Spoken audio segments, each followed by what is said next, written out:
patuloy na nagbibigay serbisyo. Pag-asa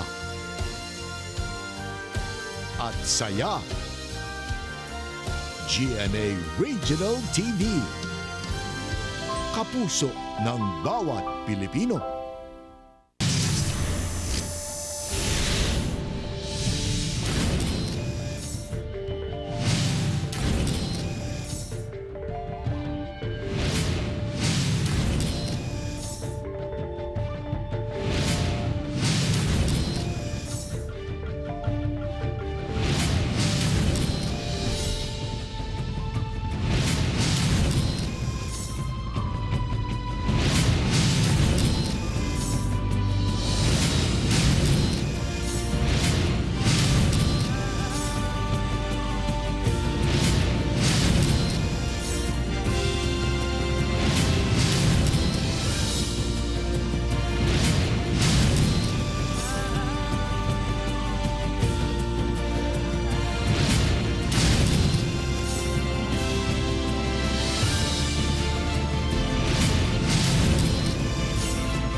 Ito ang GMA Regional TV, One Mindanao.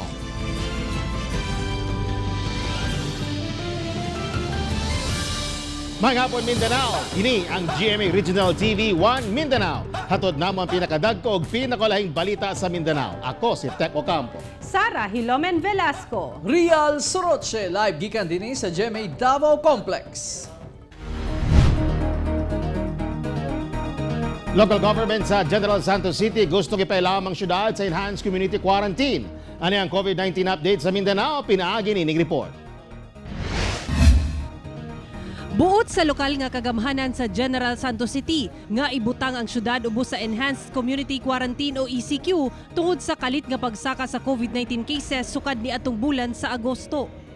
Sumala sa LGU nga gihangyo na niini ang DILG ug National IATF sa ikaduhang higayon nga subling ipailawom sa ECQ ang Gensan.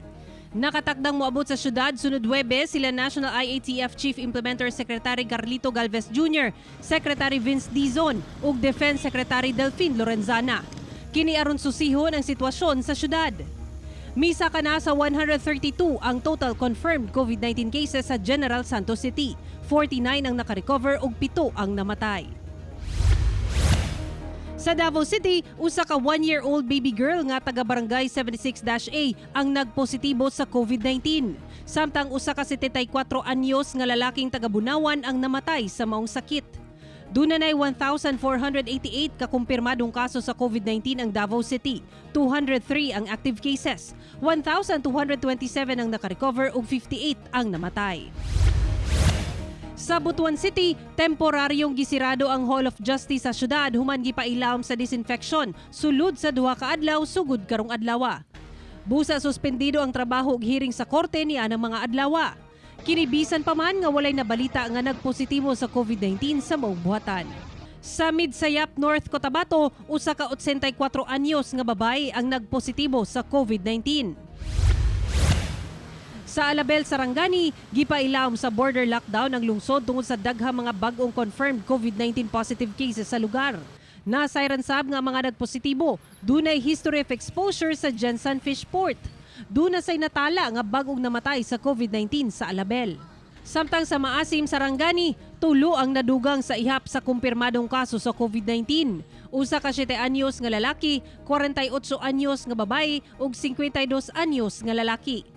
Matud sa Maasim LGU, 16 na katao natakdan sa usa ka nagpositibo sa COVID-19 nga dunay history of exposure sa Gensan Fish Port. Samtang temporaryong gipasirado ang Municipal Police Station sa Maitom, Sarangani, human dunay direct contact sa COVID-19 patient ang usa ka pulis sa maong istasyon. 11 ka mga pulis ang naka-quarantine karon sa Maitom Police Station atol sa ilang contact tracing. Ana-ana sa 107 ang total COVID-19 cases sa Sarangani Province. 36 ang active cases. 69 ang recoveries ug 2 ang namatay. Sa Lanao del Norte, daghang sitio ang gilockdown aron dili na mokuyanap ang COVID-19 sa lugar. Ang maong lungsod ang ikaduha sa dunay pinakadaghang kaso sa COVID-19 sa probinsya nga miabot na sa 37. Ana sa 367 ang kumpirmadong kaso sa COVID-19 sa Lanao del Norte. 233 ang nakarecover ug 3 ang namatay. Ako si Sarah Hilomen Velasco para sa One Mindanao. Problema karon ang nakatambak nga basura nga dunay sagol hazardous waste sa bakanteng luna sa usa ka barangay sa General Santos City. Mao kini ang nagkatag nga basura sa usa ka bakanteng lote daplin sa Ventilation Street sa Barangay Lagaw, General Santos City. Sagol-sagol ang mga basura kalakip ang used face mask ug ubang hazardous waste materials. Wala makuhaan og kabahin ang barangay tungod kay gisirado kini ug naka-quarantine ang mga empleyado human usa kanila dunay close contact sa COVID-19 patient. Sumala sa Waste Management Office sa Gensan LGU, dili unta nga igawas mga basura kung dili pa oras sa tigpangolekta niini. Posibleng wala kuno kini makolekta sa gikatakdang oras. Paglimpyo dili nato i-compromise. Isa pud ni sa magiging cause nga mo lapnag no or mag-transmit pag-ayo kung mapasagda nato kanang contaminated nato nga mga basura. Pagsulob og face shield ug face mask dili lamang sa pagsakay sa pampublikong sakyanan, apan strikto na sab kining gipatuman sa mga palengke, malls ug uban pang pampublikong lugar sa Cagayan de Oro City. Dugang detalye sa report ni Cyril Chavez. Subay sa executive order nga gipagawas sa Cagayan de Oro City LGU, mandatory na ang pagsulob og face shield ug face mask sa moadto og palengke, malls ug uban pang pampublikong lugar. Sa Carmen Public Market gawas nga requirements ang paghugas og kamot, pagkuha sa temperatura, hingpit na sab nga ginasunod sa mga personay sa City Economic Enterprise Division ang pagsuot og face shields. Sa unang adlaw sa implementasyon, pipila gihapon ang wala mosunod, apan wala na kini gitugutan nga makasulod. Mo provide gyud sa ilang kaugalingon nga face shield alang sa atong safety sa tanan, mga malitay, mga mamaligyaay o ang atong mga bisita. Hinoon bisan pa man sa gabal kuno sa mata, walay pagsupak ang kadaghanan sanglit alang kini sa seguridad sa kadaghanan. Para sa ako, importante gid siya. Para maprotektahan po nato atong sarili. Bikil na po kaayo pero siyempre mosunod man gyud ta kay mo may gikuan sa tuwa kay para pod safety, para pod sa tong kagalingon nga safety, di ba? Gihimo kini sa LGU sanglit kamatikdan ang padayong pagsaka sa COVID-19 cases sa syudad. Gani moabot na ngadto sa sobra 15 ka mga lugar sa syudad ang gipailawom sa focus containment zone tungod sa mga local cases nga natala. Ang solusyon ani Sel naa sa katawan, and that is the point. Although ang gobyerno, we can also do things kanang kwarantina na I hope nga tanang mga government authorities na anyana. Kauban si James Yap sa kamera. Ako si Cyril Chavez para sa One Mindanao. Gipahimangnuan sa otoridad ang mga driver sa tricycle ug PUJ kinsa dili gatuman sa social distancing sulod. Sila mga pampasaherong sakyanan ingon man ang pagsingil og pliti nga lapas sa nakalatid sa taripa. Dugang detalye sa live report ni Sheila Vergara Rubio. Sheila. Yastek dayag ang reklamo karon sa mga pasahero batok sa mga driver sa pampasaherong sakyanan sangit dunay ubang driver nga dili na mosugot nga sa paglimita sa ihap sa mga pasahero nga makasakay ug ang uban hilabihan ka mahal mosingil og pliti. Una pa man gisugtan makabalik og biyahe ang mga PUJ dihang gilift ang enhanced community quarantine sa Davao City. Gipaniguro nga mabutongan og division ang mga PUJ aron matino nga katunga sa kapasidad lamang ang makasakay aron masigurong dunay social distancing. Apan mitumaw ang mareklamo karon nga kuno giusab sa ubang PUJ ang division aron ma-adjust ngadto sa mas daghang pasahero ang mapasakay sa driver. Wala pa'y formal nga reklamo nga nadawat ang LTFRB 11 labot niini. Apan nagpahimangno sila sa mga PUJ driver sa mga posibleng silot nga atubangon niini ug galing masakpan.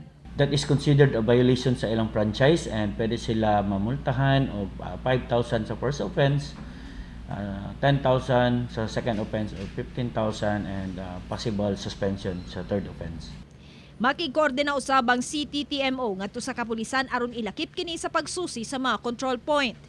Susama sa PUJ, mitumaw usab ang maong reklamo batok sa mga tricycle nga dili mosugot kung dili mapuno ang ilang motor o pasahero. Subay sa kasamtangang pulisa, usa sa atubangan ug usa sa luyo ang mamahimong sakyan sa pasahero. Tambag sa CTTMO, i-report ang detalye sa driver nga mubuhat niini. Mono na siya karon ang dapat kuhaon na gyud ang importante nga isumbong na gyud ng drivera na kuha ng kumpletong detalye kay para ka na siya i-pull out ginato na siya. Dugang reklamo nga buot matuldukan sa kagamhanan, mao ang pag-overcharge sa mga driver sa pliti sa mga pasahero. Teka lang sa mga pasahero nga dunay susamang reklamo, giauhag sila nga mo report gilayon sa City TMO ug LTFRB. Tek. Okay, daghang salamat Sheila Vergara Rubio.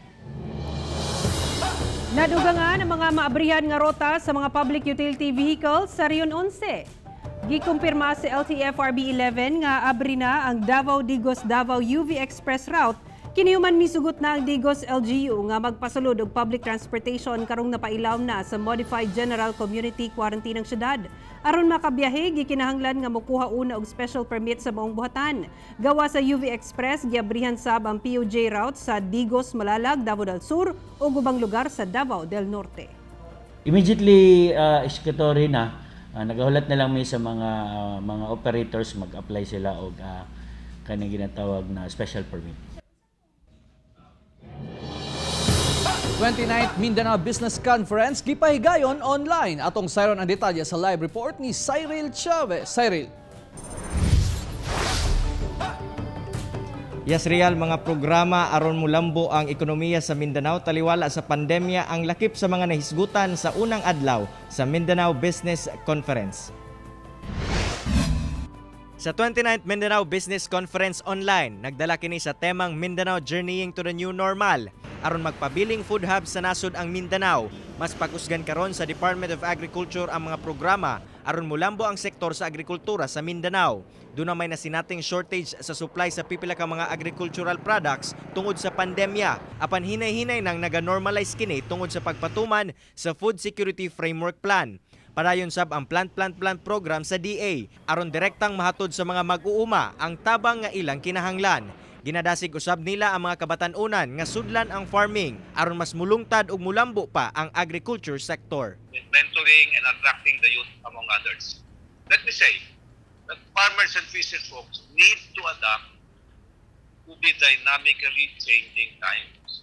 We need to innovate. Kinahanglan usab ang suporta sa mga LGU aron paspas ang pagbangon sa sektor gikan sa epekto sa mga gipatumang lockdown. Kinahanglan sab patasan ang level sa biosecurity aron maprotektahan ang food sustainability status luyo sa hulga sa COVID-19. Padayon sab ang paningkamot sa private sector aron makasugakod ang ilahang mga negosyo taliwala sa epekto sa pandemya.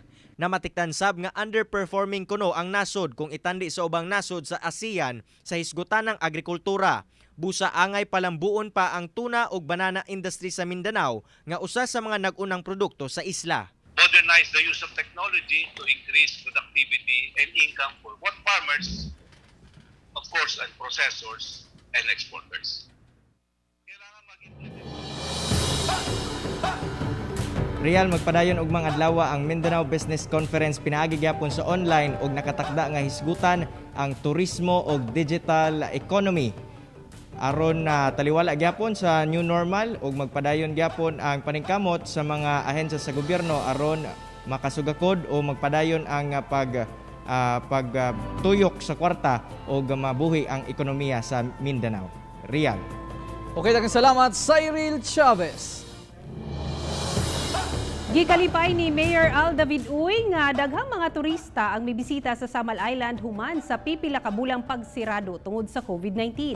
Anay ang report ni John D. Esteban. Kapin 5 ka bulan sab nga gipasiradaan ang turismo sa Samal Island tungod sa COVID-19 pandemic. Dako ang nawala sa revenue sa Samal, labi na ang turismo ang pinakadakog bahin sa income sa isla. Dihang giablihan ang turismo sa Samal ni adtong August 1, hinay-hinay na nga mibalik ang pagtuyok sa ekonomiya sa isla.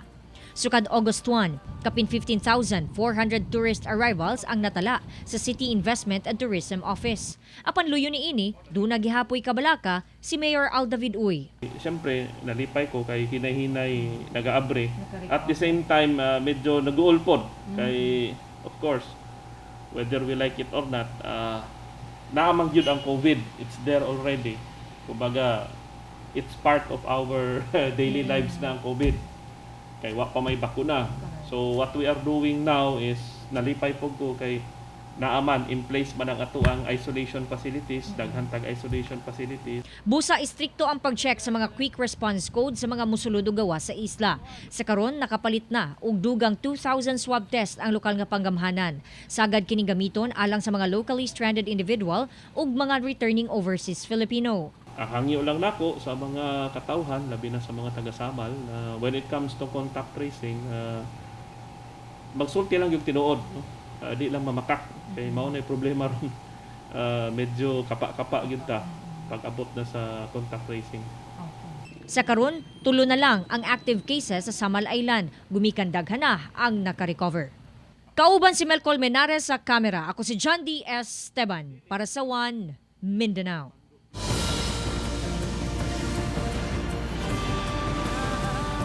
Ito ang GMA Regional TV, One Mindanao.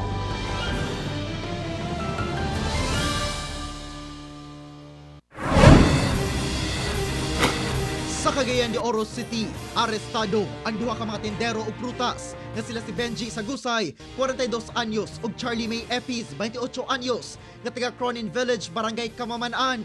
Kinihuman sila napalitan og dili lang shabu nga mobalor og 420,000 pesos atong sa bypass operation apan lakip ang usa ka caliber 38 nga baril. Mag-atubang og kasong paglapas sa RA 10591 ug RA 9165 ang mga dinakpan. Sa Gipos, Zamboanga del Sur, patay si Hamza Granada, humanakig pinusilay sa kapulisan sa Purok Rojas sa Barangay Balungating. Gipara kuno sa kapulisan ang gisakyang motor sa sospek, apan inay muhunong, nagpakusog kini og paragan. Ug samtang ginagukod kini, gipabutan kuno niini ang otoridad, hinungdang mibalo sila og naigo ang sospek. Na-recover sa nahitabuan ang usa ka .45 caliber pistol ug granada. Miyembro kuno ang sospek sa Anwar Ansang Criminal Gang ug nalambigit usab kini sa gun for hire. Sa Butuan City, arestado ang unong katao, lakip ang usa ka magtiayon, human na aktuhan sa usa ka drug den sa First Street, Purok 2, Barangay 25. Sumala sa PDEA 13, sa balay sa magtiayong Yul ug Annabel Kunkon, gaadto ang mga parokyano aron magshabu session. Lakip sa nadakpan ang usa ka civil engineer, empleyado sa landing company, OFW ug tricycle driver, 15 pulos, taga Butuan City. Nakumpiska ato sa operasyon ang mga sachet sa shabu, 1,000 pesos ka marked money, assorted drug paraphernalia ug kapin usa ka libo ka pesos nga cash. Sa General Santos City, tulo ka lalaking may graduar na sa drug rehabilitation program sa PDEA ang nadakpan sa bypass operation. Arestado sila si Rene Angeles, Melquisedec Marquizo ug Benjamin Lecaros ato sa anti-illegal drugs operation sa PDEA Region 12 sa managlahing lugar sa General Santos City ug Sarangani Province. Nasayran sa mga otoridad nga nahumanang unta sila sa rehabilitation program sa illegal drugs apan mibalik sa pakiglambigit sa illegal nga binuhatan. Usa ka tagiyaw kan-anan patay human kini gipusil sa nagpakaron ingong customer. Patay si Jay Gayoso human kini gipusil sa wala mayding suspect sa kananan nini sa Barangay San Pedro sa lungsod sa Sison, Surigao del Norte. Base sa investigasyon, duha ka lalaking sakay sa motorsiklo ang mipara at bang sa tindahan sa biktima. Minaog ang usa og mi-order og barbecue. Samtang nabisi ang biktima sa pag-atiman sa iyang mga customer. Kalit miduol ang maong lalaki og gipusil kini sa makadaghang higayon. Daling misibat ang mga suspect human sa krimen.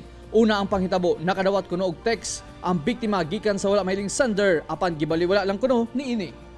As of today, still ongoing pa ang investigation sa kaso to establish yung motibo. Gatusan ka kilo sa mga processed meat gikan Cebu ang gipangguba sa Zamboanga City. Isip paagi sa syudad sa pagpakgang sa African Swine Fever o ASF. Gilubong sa yuta sa mga personal sa Department of Agriculture ug Zamboanga City Veterinarian's Office ang ana sa 345 ka kilo sa processed meat nga nagkantidad og sobra 50,000 pesos. Matod sa DA, gisulod sa karton sa Apple ang mga processed meat ug isakay na unta sa barko padulong Isabela City sa Basilan alas 4:30 sa kadlaw niadtong Martes. Dihang namatikdan kini sa ilang personahe. Wala sab kunoy mapakitang dokumento sama sa Certificate of Product Registration ug shipping permit ang nagdala sa maong mga processed meat.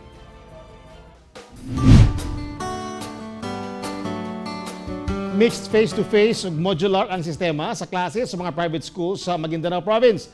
Kinitungo dili kuno igo ang modular lang kung buot nga seryoso makakaton ang mga estudyante. Ano ang dugang detalye sa report ni Argil Relator. Sulod ni ining barangay hall, madungog ang saba sa mga bata ug maestra. Aduna di ay klase kining mag-igagaw alang sa grade 4 class. Matod sa barangay official sa barangay Nituan sa lungsod sa Parang, Maguindanao. Giablihan nila ang ilang barangay hall alang sa klase. Gumika na sab sa request sa mga ginikanan aron matutukan ang pag-eskwela sa ilang mga anak karong dunay pandemya. Sanglit dili usab sila makatabok sa laing barangay. Alang kang Teacher Almera nga lahi ra gayud ang face-to-face aron dunay follow-up kung nasabtan gayud sa mga bata. For yung ibang parents, sir, hindi sila papayag, ayaw nila. So, pure modular na lang po yun, sir. Ang parents na lang po ang magtatanong, pupunta sa school at kukuha ng module. Kasi po mahirap, sir, kapag ngayon sa panahon ngayon na magtuturo ka lang tapos walang follow-up ang teacher, mahirapan po. Matag klase, dunay tulo ka bata ug aduna pagayoy module. Samtang nakasuot og face mask ug dunay social distancing. Ang sabot kuno sa barangay ug sa mga ginikanan nga kinahanglang masunod gayud ang minimum health protocol aron dili kini mamahimong tinubdan unya sa local transmission sa COVID-19. At pinagkasunduan ng parents at saka yung administrator ng Alliance Evangelical Church na kung pwede na kung saan yung mga barangay na mayroong estudyante pwede nang bumaba ang mga teacher para doon ang turuan tapos maghanap na lang mga bakanting lugar para na mapagturuan yung mga bata dahil sa pandemic. Ako si Argil Relator para sa One Mindanao.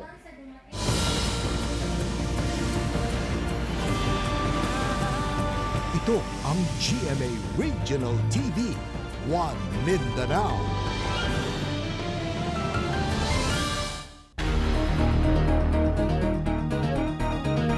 Kapin 27.8 million katao na ang dunay COVID-19 sa tibok kalibutan.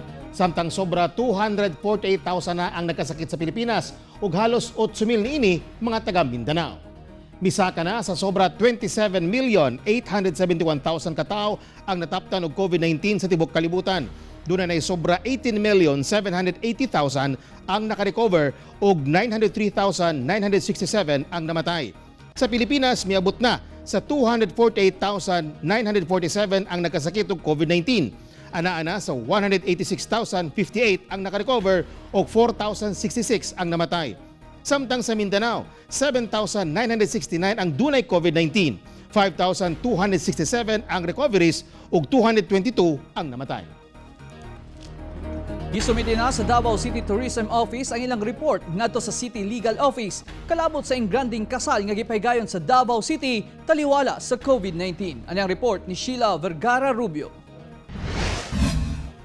Natapos na ang City Tourism Operations Office sa gipahigang investigasyon niini sa ingranding wedding sa couple nga gikan sa inilang pamilya sa Davao kung asa nasubay nga usa sa bisita niini positibo sa COVID-19.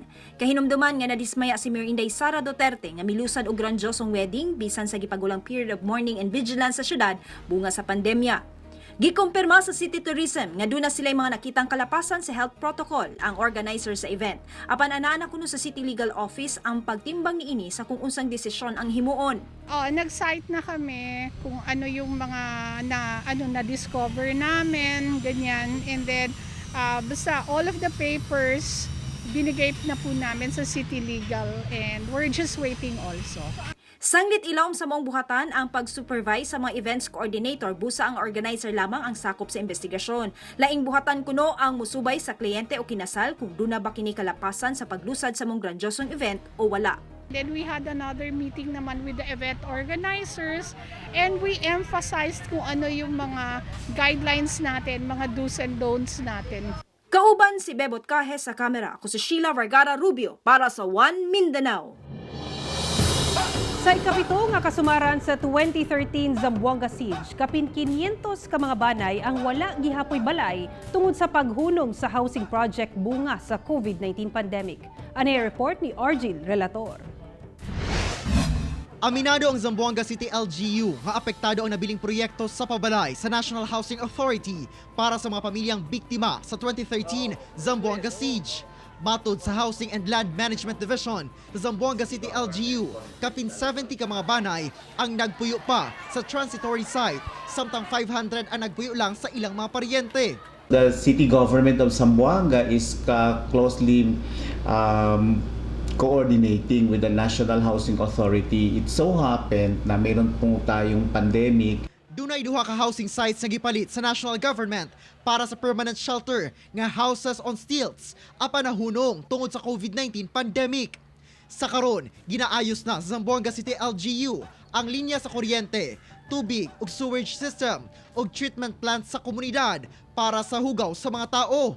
Hinoon, matud sa Zamboanga City LGU, sagad sa mga biktima kaniadto nahatagan na og pabalay pinaagi sa NHA.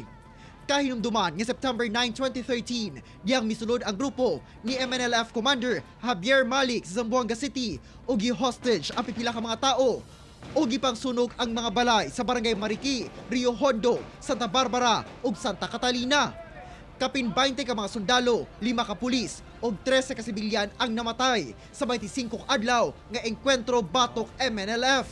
Ako si Argil Relator para sa One Mindanao. Laing barangay na usab ang bisita sa inyong kapusong istasyon aron manghatag og ayuda sa pipila ka mga pamilyang apektado sa pandemya. Anyang detalye. Mo kini si Veronica Esguera, usa sa sobra gatos ka mga benepisyaryo sa Kapuso Barangayan on Wheels sa Barangay Mintal, Davao City. Dako yang kalipay, tungod akong tabang na kuno kanila ang nadawat nga hinabang labi na alang sa iyang unom ka mga anak. Dako kayong tabang kay makaluwas pud gamay. Ug nagpasalamat pud ko sa GMA Regional TV nga nangatag silang mga maayuhon. Una ang distribution sa mga food packs. Gisiguro una nga may disinfect ang Mintal Gym aron masigurong luwas sa COVID-19 ng lugar. Una makasulod ang mga benepisyaryo, kinahanglang mutuman sa minimum health protocols sama sa paghugas og kamot, pagtamak sa foot bath ug body temperature check. Ug dinhi gipalinya ang mga benepisyaryo alang sa food pack distribution. Simbolo sa pagpangdasig aron makasugako ng matag usa sa atong gisagubang nga krisis karon. Ang mga residente, dako ang ilang pagpasalamat sa kinasingkasing nga hinabang gikan sa GMA Regional TV.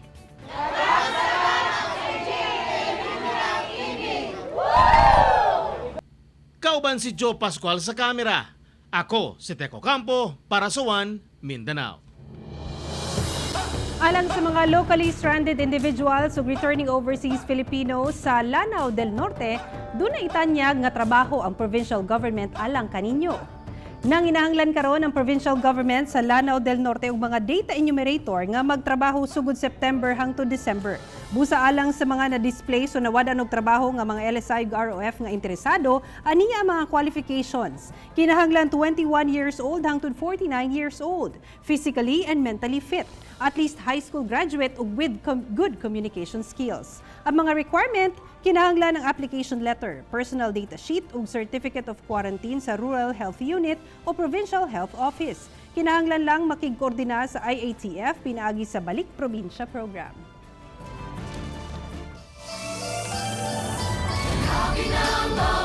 Mga kapuso, 106 kaadlaw na lang una magpasko.